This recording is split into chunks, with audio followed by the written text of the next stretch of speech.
The National Sunday Law, the argument of A.T. Jones before the U.S. Senate Committee, December 1888, Part 2.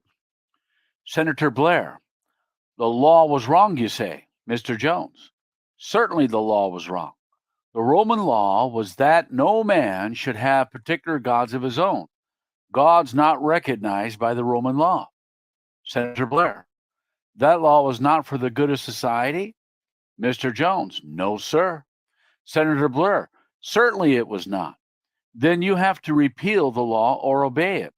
Mr. Jones, it ought to be repealed. Senator Blair, during these 1800 years, we have contrived to repeal that law. But here comes an intelligent people who have evolved among themselves as the result of 1,000 or 1,500 years of history, among other things, the institution of the Christian Sabbath by writing it in the laws of every state in this country, so that the whole American people, made up of communities or states, have enacted the principle of this law. Mr. Jones, the same principle is under the bill before the committee. There is the same principle under it all. If you can legislate in regard to the Sabbath, you can legislate in regard to blasphemy.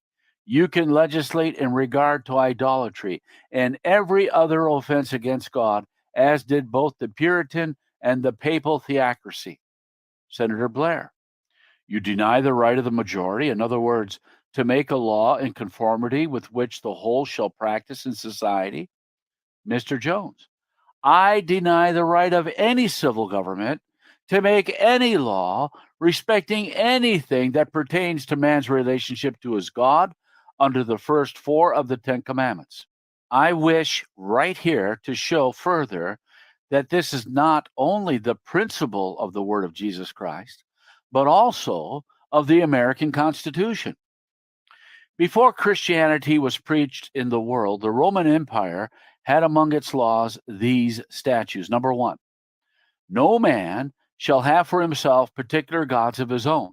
No man shall worship by himself any new or foreign gods unless they are recognized by the public laws. Number 2, worship the gods in all respects according to the laws of your country and compel others to do the same, but hate and punish those who would introduce anything whatever alien to our customs in this particular. Number 3, whoever introduces new religions, the tendency and character of which are unknown, whereby the minds of men may be disturbed, shall, if belonging to the higher rank, be banished, if to the lower, punished with death. The Christians did have a particular God of their own, not recognized by the Roman law. They did introduce a new religion. The Roman Empire enforced the law, and that is why the Christians were put to death. If things pertaining to God be a proper subject of legislation by civil government, then no Christian was ever persecuted, and there has never been persecution in this world. All the Roman Empire did in killing Christians was to enforce the law. Then the question was with the Christians at that time, and the question is with us, is not the law wrong? And did not the Christians have the right to attack the law? That is what they did. When a Christian was brought before the magistrate, a dialogue followed something like this. Magistrate, have you a particular God of your own, a God not recognized by the Roman law? Christian, yes. Magistrate, did you not know that the law is against it? Christian, yes. Magistrate, have you not introduced a new religion? Christian, yes. Magistrate, did you not know that the law is against it? Christian, yes. Magistrate, did you not know that the penalty is death for those of lower ranks? Christian, yes. Magistrate, you are of the lower ranks? Christian, yes. Magistrate, you have introduced a new religion? Christian, yes. Magistrate, you have a God of your own? Christian, yes. Magistrate, what is the penalty? Christian, death. That was all. The Romans enforced the law upon the Christians in the first days of Christianity, and there was no persecution in it if the principle be recognized that civil government has a right to legislate in religious things. The empire had this apparent advantage too, that the law existed before Christianity was known in the world. Christianity appeared to Rome as nothing else than an uprising against the imperial power. Laws are made to be enforced, and to enforce the law is all that the Roman Empire ever did, whether up to the time of Constantine or at any other time. In fact, all the papacy did in the Middle Ages was to have the emperors enforce the law. We stand today just where the Christians did at that time. We come to the root of the whole matter and deny the right of the civil government to legislate on anything that pertains to our duties to God under the first four commandments, and assert the Christian and American principle that every man has the right to worship God according to the dictates of his own conscience. The principle that the Christians asserted was to render to Caesar that which is Caesar's, and to deny the right of Caesar to demand anything that pertains to God. They gave their lives in support of that principle against the law of the Roman Empire and against the very existence of the Roman Empire. This principle was asserted and maintained until it forced the Roman Empire with all its power to recognize the right of every man to have a particular God of his own and to worship that God as he chose. The Roman Empire did come in the days of Constantine and Licinius to that point.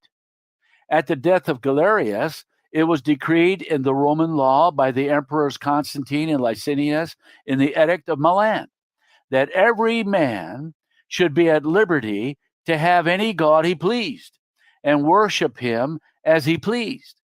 It was the Christian principle that forced the Roman Empire to that point in the face of all its laws and institutions of ages. Our national constitution embodies the very principle announced by Jesus Christ, that the civil government shall have nothing to do with religion or with what pertains to God, but shall leave that to every man's conscience and his God. And as long as he's a good citizen, the nation will protect him and leave him perfectly free to worship whom he pleases, when he pleases, as he pleases, or not to worship at all if he pleases. In Article 6 of the Constitution of the United States, this nation says that, quote, no religious test shall ever be required as a qualification to any office or public trust under the United States, close quote. By an amendment making more certain the adoption of the principle, it declares in the First Amendment to the Constitution, quote, Congress shall make no law respecting an establishment of religion or prohibiting the free exercise thereof, close quote. This First Amendment was adopted in 1789 by the first Congress that ever met under the Constitution. In 1796, a treaty was made with Tripoli in which it was declared in Article 2 that, quote, the government of the United States of America is not in any sense founded on the Christian religion, close quote. This treaty was framed by an ex-Congregationalist clergyman and was signed by President Washington. It was not out of disrespect to religion or Christianity that these clauses were placed in the Constitution and that this one was inserted in that treaty. On the contrary, it was entirely on the account of their respect for religion, and the Christian religion in particular, as being beyond the province of civil government, pertaining solely to the conscience and resting entirely between the individual and God. This fact is so well stated by Mr. Bancroft in his History of the Constitution of the United States that I will here insert it. Quote, in the earliest states known to history, government and religion were one and indivisible. Each state had its special deity, and often these protectors, one after another, might be overthrown in battle, never to rise again. The Peloponnesians War grew out of a strife about an oracle. Rome, as it sometimes adopted into citizenship those whom it vanquished, introduced in like manner, and with good logic, for that day the worship of their gods. No one thought of vindicating religion for the conscience of the individual till a voice in Judea, breaking day for the greatest epoch in the life of humanity by establishing a pure, spiritual, and universal religion for all mankind, enjoined to render to Caesar only that which is Caesar's. The rule was upheld during the infancy of the gospel for all men. No sooner was this religion adopted by the chief of the Roman Empire than it was shorn of its character of universality and enthralled by an unholy connection with the unholy state, and so it continued to the new nation, the least defiled, with the barren scoffings of the 18th century, the most general believer in Christianity of any people of that age, the chief heir of the Reformation in its purest forms. When it came to establish a government for the United States, refused to treat faith as a matter to be regulated by a corporate body or having a headship in a monarch or a state. In vindicating the right of individuality, even in religion, and in religion above all, the new nation dared to set the example of accepting it in its relations to God, the principle first divinely ordained of God in Judea. It left the management of temporal things to the temporal power. But the American Constitution, in harmony with the people of several states, withheld from the federal government the power to invade the home of reason, the citadel of conscience, the sanctuary of the soul, and not from indifference, but that the infinite spirit of eternal truth might move in its freedom and purity and power. Close quote. Last chapter.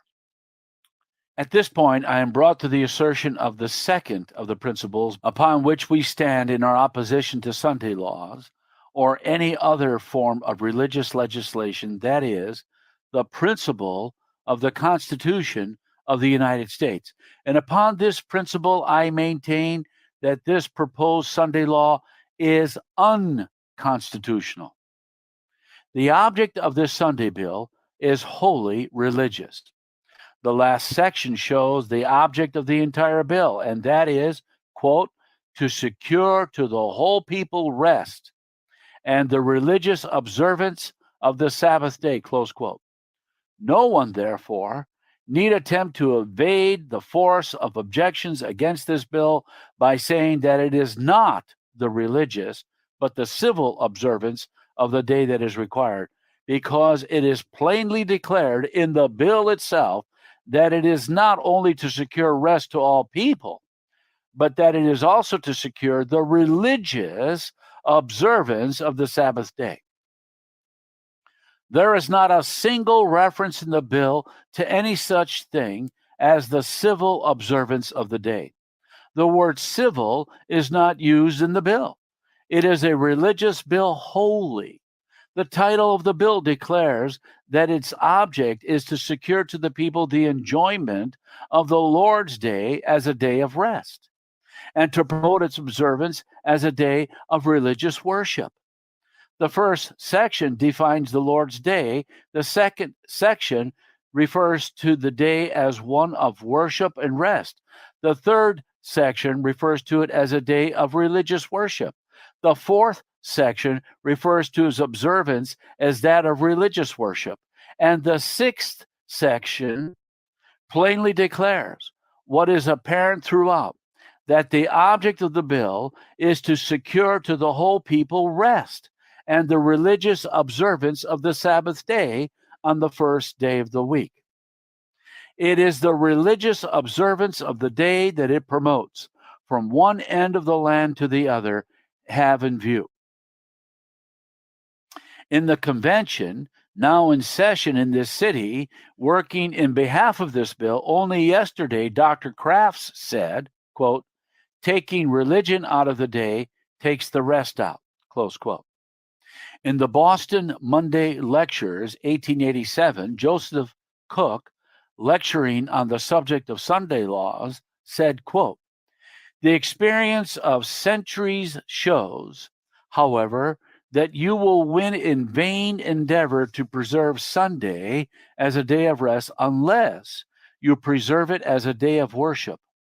Unless Sabbath observance be founded upon religious reasons, you will not long maintain it at a high standard on the basis of economic and physiological and political considerations only, close quote. And in the Illinois State Sunday Convention held in Elgin, November 8, 1887, Dr. W. Everett declared Sunday to be the test of all religion, close quote.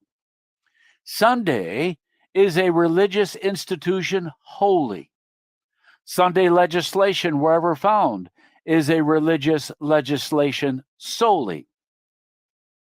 And this bill does not, in its terms, pretend to be anything else than religious. Being, therefore, as it is, religious legislation, it is clearly unconstitutional. In proof of this, I submit the following considerations. All the powers of Congress are delegated powers. It has no other power.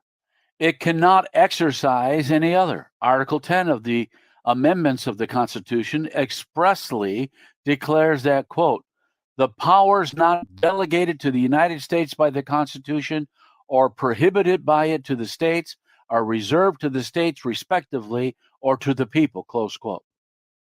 In all the powers thus delegated to Congress, there is no hint of any power to legislate upon any religious question or in any regard to the observance of any religious institution or rite. Therefore, this Sunday bill, being a religious bill, is unconstitutional, and any legislation with regard to it will be unconstitutional. Sunday being a religious institution, any legislation by Congress in regard to its observance will be unconstitutional as long as the United States Constitution shall remain as it is now. Nor is this all. The nation has not been left in doubt as to whether the failure to delegate this power was or was not intentional. The First Amendment to the Constitution, in declaring that Congress shall make no law respecting an establishment of religion or prohibiting the free exercise thereof, shows that the failure to delegate such power was intentional and makes the intention emphatic by absolutely prohibiting Congress from exercising any power with regard to religion. It is impossible to frame a law on the subject of religion that will not prohibit the free exercise of religion. Therefore, the First Amendment to the Constitution absolutely prohibits Congress from ever making any law with regard to any religious subject or the observance of any religious rite or institution. More than this, the National Reform Association knows and has been contending for 25 years that for Congress to make any Sunday law would be unconstitutional. Yet the National Reform Association is one of the most prominent agencies in urging forward this bill. And the secretary of that association stood at this table today to plead for its passage. And this only shows that they are willingly, knowingly to resort to unconstitutional means to secure their coveted power and to establish their purposes. As for Dr. Crafts and his fellow workers, whether or not they know it to be unconstitutional, we do not know. In the announcements of the National Sunday Law Convention now, December 11 to 13, 1888, being held in this city, it was stated that the church in which the convention was to meet would be festooned with the names of 6 millions of petitioners. But at the beginning of the first meeting, it was stated that there were 14 millions of them. A question was sent up asking how the number could have grown so large so suddenly. Mrs. Bateman was recalled to the platform to answer the question.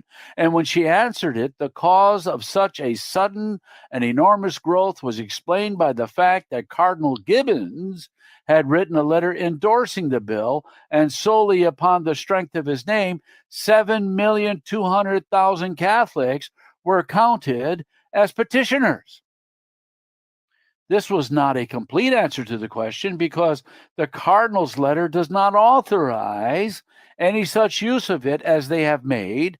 At least so much of it as was made public does not. The whole of the letter was not made public there because Dr. Kraft says it was for the Senate committee. It was laid on the table here today. But so much of it as was read merely referred to the action of the Baltimore Council in commanding a stricter observance of Sunday and said, quote, I am most happy to add my name to those of the millions of others who are laudably contending against the violation of the Christian Sabbath by unnecessary labor and who are endeavoring to promote its decent and proper observance by judicious legislation, close quote. That was all. He said, I am happy to add my name, etc. He did not say that he added or that he wished to add 7,200,000 others with his name, or in his name, yet this was done. But it was not so much to be wondered at because the same principle had been acted upon before throughout the country. And when 500 petitioners could be made out of 100 and 240,000 out of 240, it was perfectly easy and entirely consistent to make 7,200,001 out of 1. This thing was perfectly consistent also with the principle in another point. The petition reads, quote, we, the undersigned, adult residents of the United States, 21 years of age or more, hereby petition, close quote, etc.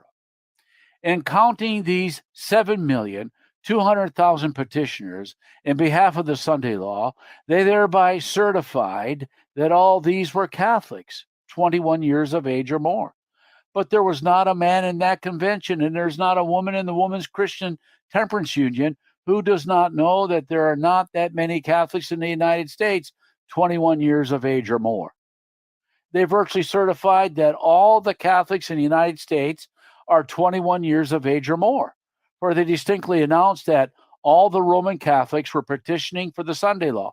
But as they had virtually certified the same thing of the Protestant churches throughout the country, why should they not go on and swing in all the Roman Catholics in the same way?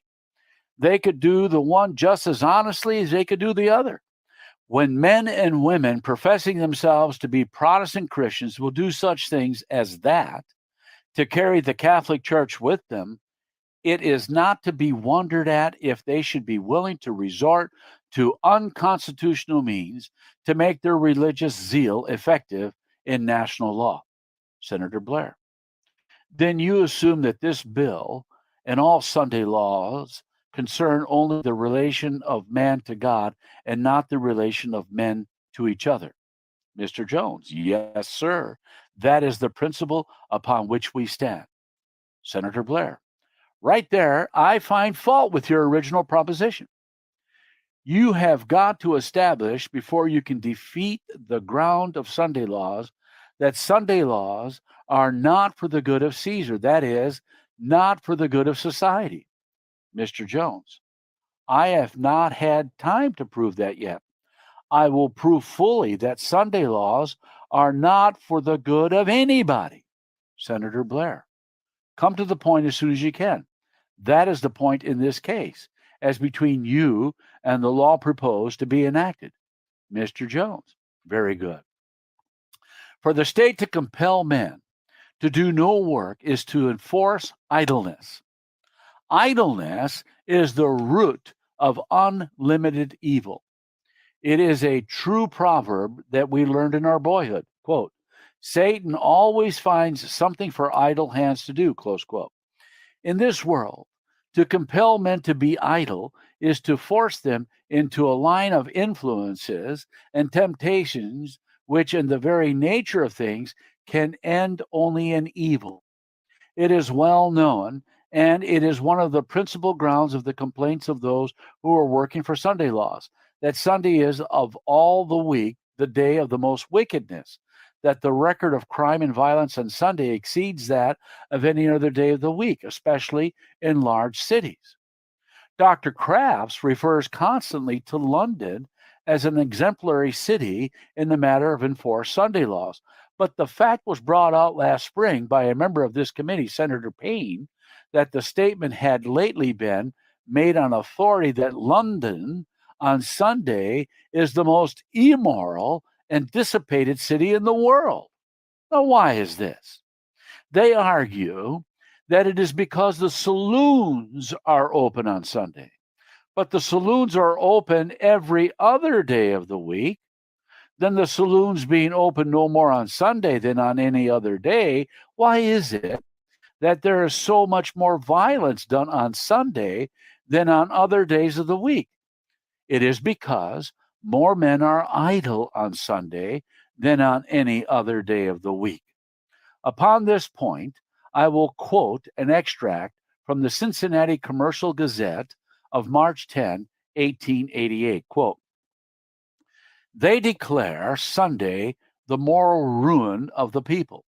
They prove it by alleged statistics of criminal prosecutions to show that more crimes of violence are committed on Sunday than on all other days of the week. Why is this? Because the saloons are open? They are open on other days. This reduces them to the sole reason that it is because it is a day of idleness. Their argument is absolutely destructive to the benefits of the custom of a rest day. They continually affirm that a Sabbath day is the very foundation of religion, morals, and society, and they as incessantly declare that the custom of Sunday cessation from work in the cities had made it a day of moral ruin. What is their recourse from the destruction which they charge upon the day of idleness? To make statutes more stringent to enforce idleness, arguing that idleness on that day leads mankind to moral ruin. They call for a more rigid enforcement of idleness to lead mankind to the ways of salvation. Surely there is need to revise their basis in season before they can proceed rationally in legislation. Selling beer is no more a sin on Sunday than on other days. The reason why more crimes of violence are done on Sunday than on the other days, if that is a fact, is not that the saloons are open, but that the men are idle. The good of a day of rest for the toilers has to be taken with the drawback of this unavoidable evil from idleness and indulgences of appetite. The cause is the cessation of vocations. Close quote. This argument is entirely sound. We submit to the consideration of any candid mind that it would be far better to allow men to follow their honest occupations on Sunday as they do on other days of the week than to compel them to be idle and thus forcibly throw them into the way of all the temptations and evil that beset men in this world. No state, therefore, can ever afford for its own good to enact laws making idleness compulsory, as Sunday laws do.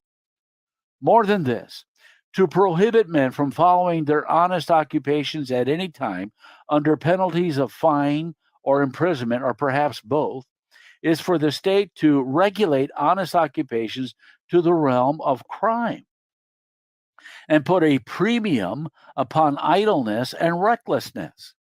It is well known that in many localities, if a man will only be idle on Sunday, he can run into all sorts of dissipation and wickedness to any extent except that of downright violence without any fear of prosecution or penalty of any kind.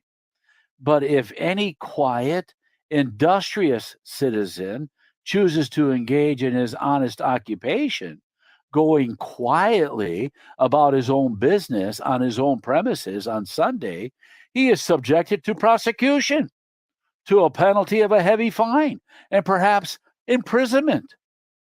This is nothing else than to put a premium upon wickedness. No state can afford to make crimes of honest occupations. No state can afford to put a premium upon idleness and all its attendant wickedness. All these complaints of evil and violence and wickedness on Sunday, so enlarged upon by the people who are working for Sunday laws, is an open confession that wickedness is the effect of enforced idleness. And this in itself is the strongest argument that can be offered against the very things for which they plead. The states of the Union have all these years been sowing the wind in this very thing. And now they are reaping the whirlwind. And worse than all, they propose to cure the evils of all this enforced idleness by more stringently enforcing more idleness throughout the whole nation and by the national power. It may be answered that this reflects upon the wisdom of God in appointing a day of rest, but it does not. God appointed the Sabbath for a purpose, and that purpose is that men should remember him in his works of creation and worship him as creator. The intention of the commandment enjoining the observance of the Sabbath day is the honor of God and his worship as creator. This worship and the religious sanctions which God has associated with the Sabbath are considerations which will ever prevent the day from becoming a day of idleness of those who keep the Sabbath in obedience to him and the worship of God, and the religious sanctions which he has put upon the Sabbath are the only things that ever can prevent the Sabbath from becoming a day of idleness. Those who advocate this Sunday bill well know this. This whole principle is embodied in that statement Dr. Crafts made to the Knights of Labor, that, quote, if you take religion out of the day, you take the rest out, close quote. The same principle is also apparent in the words of Joseph Cook, before referred to, that you will in vain endeavor to secure the enforcement of a day of rest unless you enforce it as a day of worship. And unless it be founded on religious reasons, it cannot be long maintained.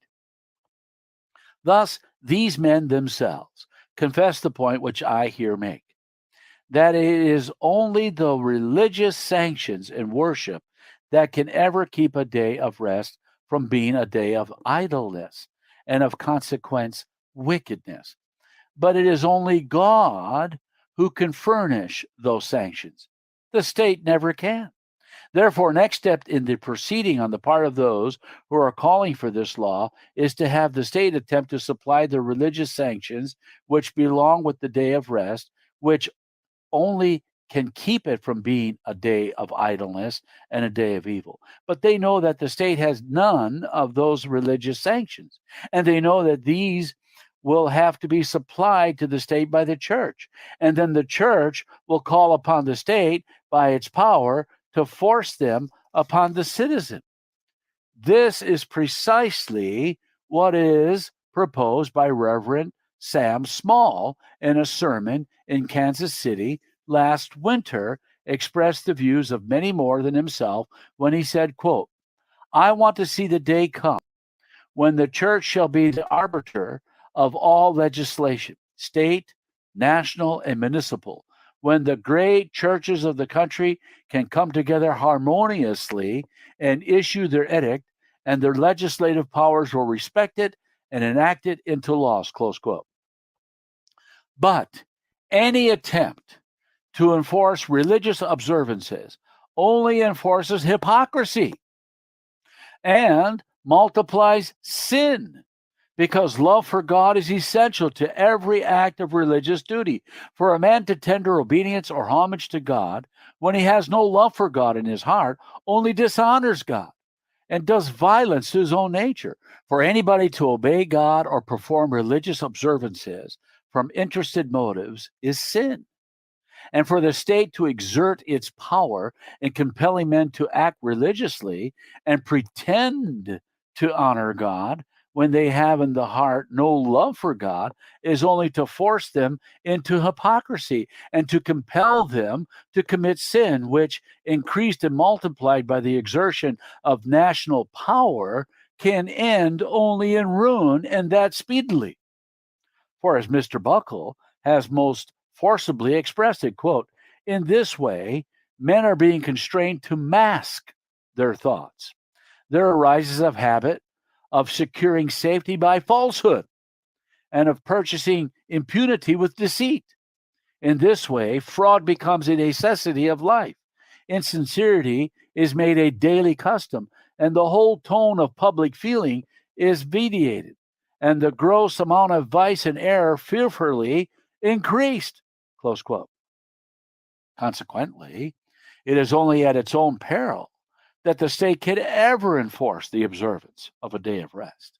More than this, for the state to allow itself to be dictated to by the church, as here proposed by Mr. Small, is to render the church superior to the civil power, which can end in nothing but a religious despotism, which is the worst of all despotisms. Thus, by every line of reasoning that can spring from the subject, it is demonstrated that for the state to fix a day of compulsory rest can only end in evil. Therefore, my proposition is proved that Sunday laws are not for the good of anybody. Further, as it is only the religious sanctions which surround a day of rest that can prevent it from being a day of idleness and consequently of evil, and as God only can supply these sanctions, it follows that to God only can Sabbath observance be rendered. He only can command it. He only can secure it. And being a duty which can be rendered only to God, we are brought again directly to the command of Jesus Christ to render unto God, not to Caesar, that which is God's, which clearly forbids the state to have anything to do with Sabbath observance. This whole line of argument is fully sustained by the Sabbath commandment itself. That commandment says, quote, remember the Sabbath day to keep it holy. 6 days shalt thou labor and do all thy work, but the seventh day is the Sabbath of the Lord thy God.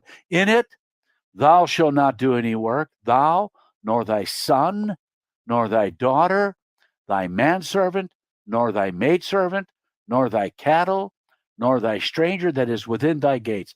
For in 6 days the Lord made heaven and earth, the sea, and all that in them is, and rested the seventh day. Wherefore the Lord blessed the Sabbath day and hallowed it. Close quote. Here are the reasons. First, he rested on the seventh day. Second, he blessed it and made it holy. That you may become tired is not given as a reason for doing no work on the seventh day. God does not say that on the seventh day you shall do no work, because if you should, you would overdo or break down your physical system. Nothing of the kind.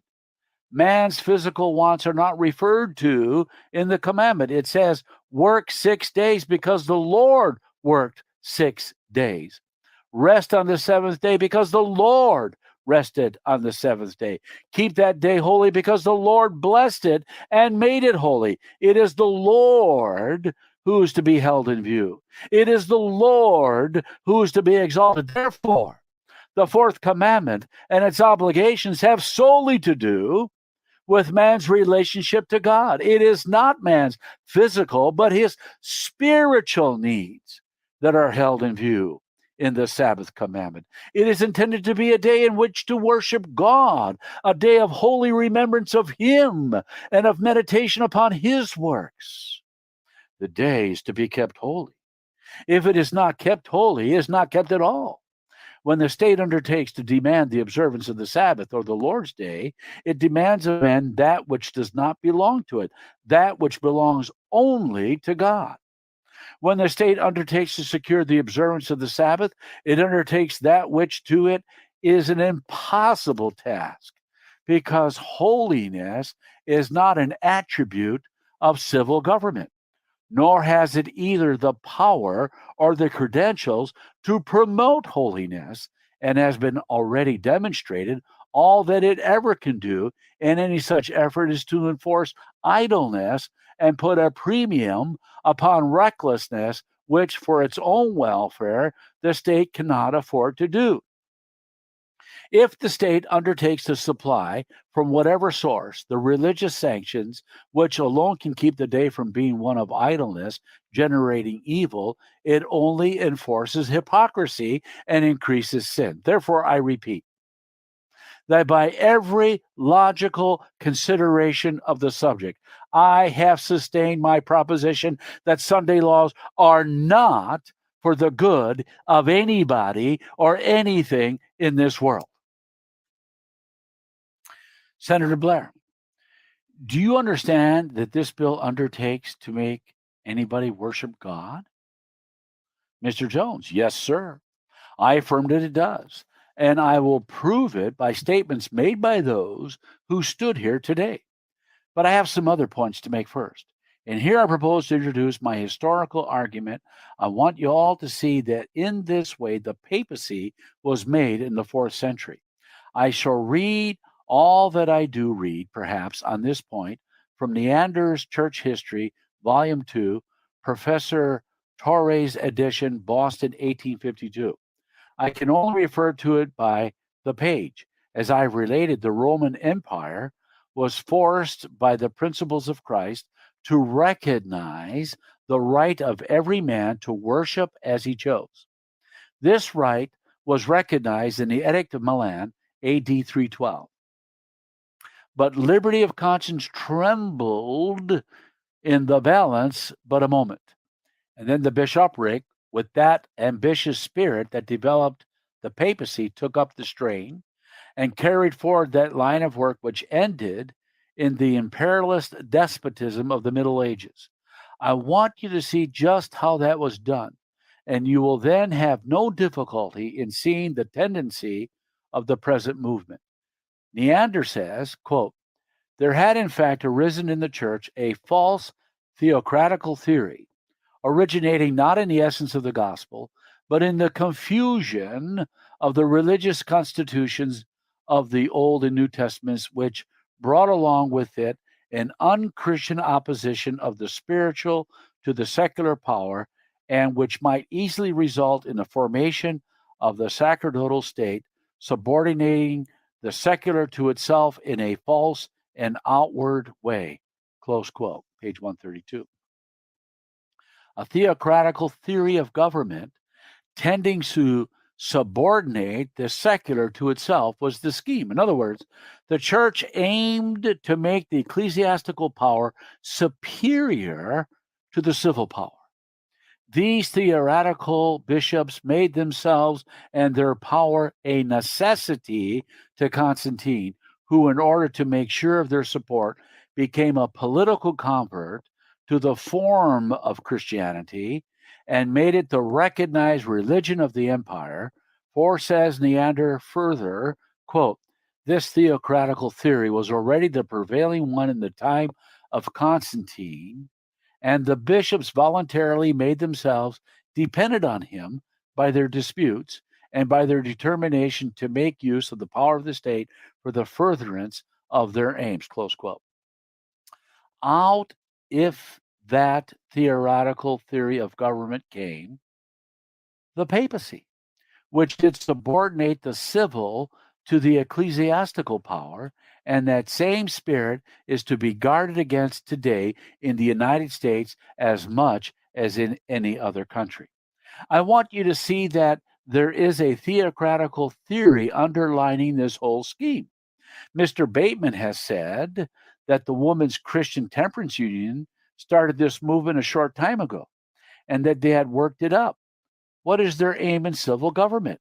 I quote from the monthly reading of the Women's Christian Temperance Union of September 1886, a monthly reading for all the local unions throughout the country, the following quote: "A true theocracy is yet to come, and the enthronement of Christ in law and lawmakers. Hence, I pray devoutly, as a Christian patriot, for the ballot in the hands of women, and rejoice that the National Women's Christian Temperance Union has so long championed this cause." Close quote.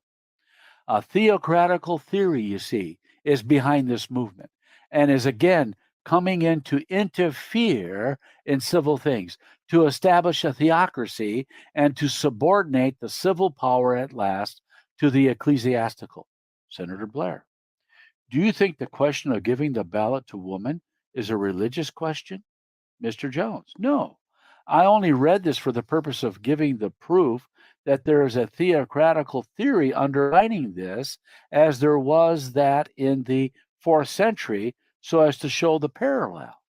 Senator Blair, but the parallel seems to imply that the extension of the suffrage to women is by divine appointment and is the introduction of a theocratic form of government. Mr. Jones, yes, they want the ballot so as to make a theocracy successful. Senator Blair, therefore, you would be against women's suffrage? Mr. Jones, I would be against women's suffrage or any other kind of suffrage to establish a theocracy. Senator Blair, but that is not the question. It is possible these women have misstated their own idea there. Mr. Jones, no, because I have other proofs. Let me read them. Senator Palmer, do you suppose they intended there a practical theocracy? Mr. Jones, I do, sir. But let me read further and you will get their own words. Senator Blair, if these women are trying to overthrow the institutions of the country and are about to establish a sacerdotal state, we ought to know it. Mr. Jones, that is true. And that is why I'm speaking here. We want the nation to know it. Senator Blair, these women need looking after, I admit. Mr. Jones, they do in that respect, and there are many men concerned in the same business. Senator Blair, otherwise it would not be dangerous. Mr. Jones, it would be dangerous anyway. A theocratical theory of government is dangerous anywhere.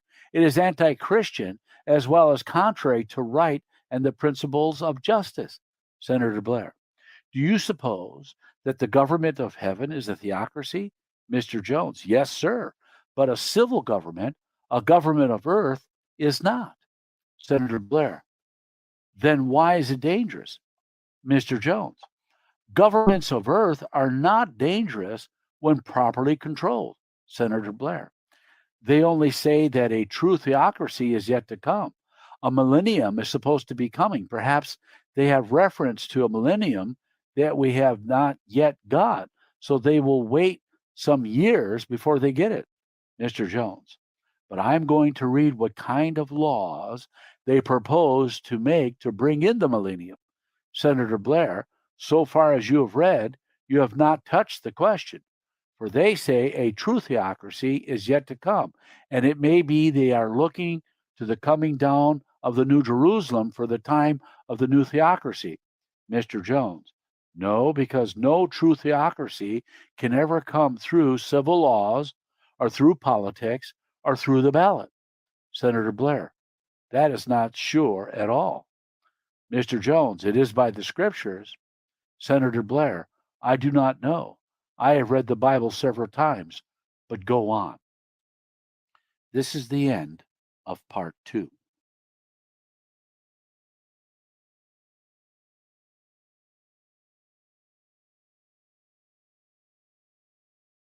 Well, that was interesting. The first part was more interesting, but I'm probably going to start another room if anybody's listening. An open room. So probably shut this one down.